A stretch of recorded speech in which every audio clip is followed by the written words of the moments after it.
What's up, everybody?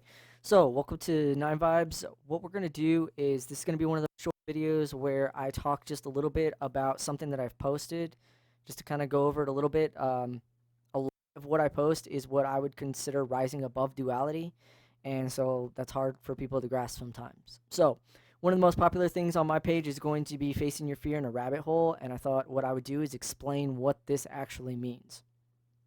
All right. So you were talking to somebody who was afraid of everything. I was afraid of ghosts. I was afraid of demons. I was afraid of death. I was afraid of anything and everything that could be under your bed, in your closet, down the street. I was afraid of everything. I was taught and raised in the church that your actions open doors to certain things that you don't want to experience. So I was afraid of everything.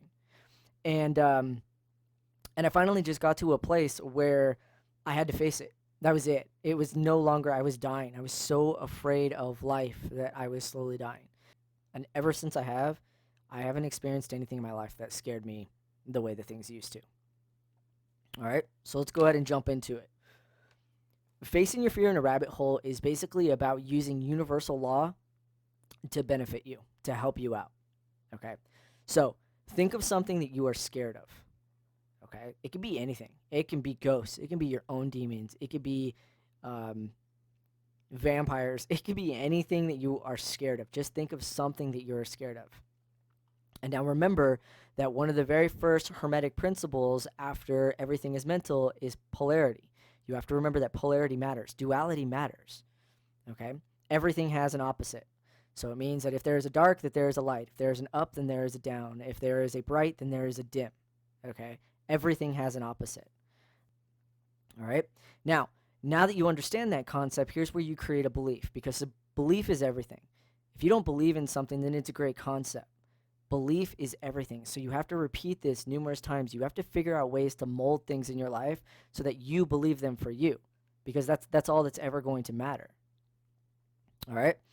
If for whatever reason this fear, this thing that you are so afraid of actually happens, it means that it exists. If you're experiencing it in your life, it means that it exists for you. Ghost, demons, dark magic, evil, I don't care. When people come to me and they say that they're being haunted by something in their house, or they're being chased by some kind of demon, or they're facing their own stuff, whatever it happens to be, I'm not here to tell you it's not real or it doesn't matter, because for you, it does matter. Okay? It means that it truly exists for you. However, here's the part that is most important. If it exists, its opposite must also exist. Okay? So if it is to exist, it also means that the opposite must exist. All right?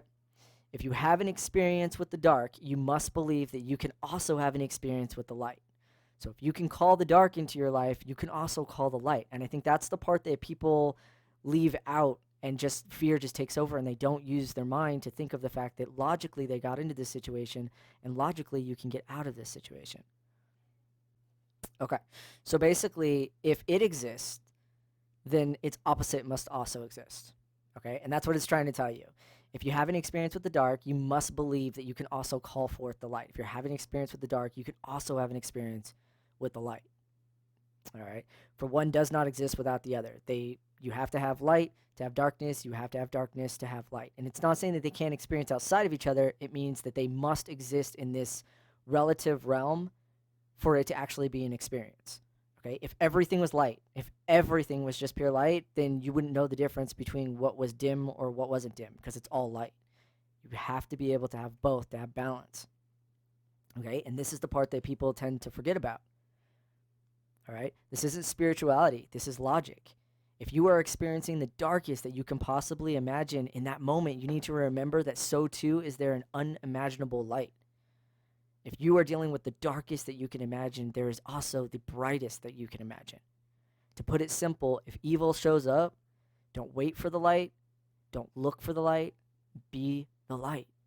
Belief is everything, and you just need to be it. I tell people all the time, being enlightened has nothing to do with how you talk about it or how you explain it to people. It's about how you live it.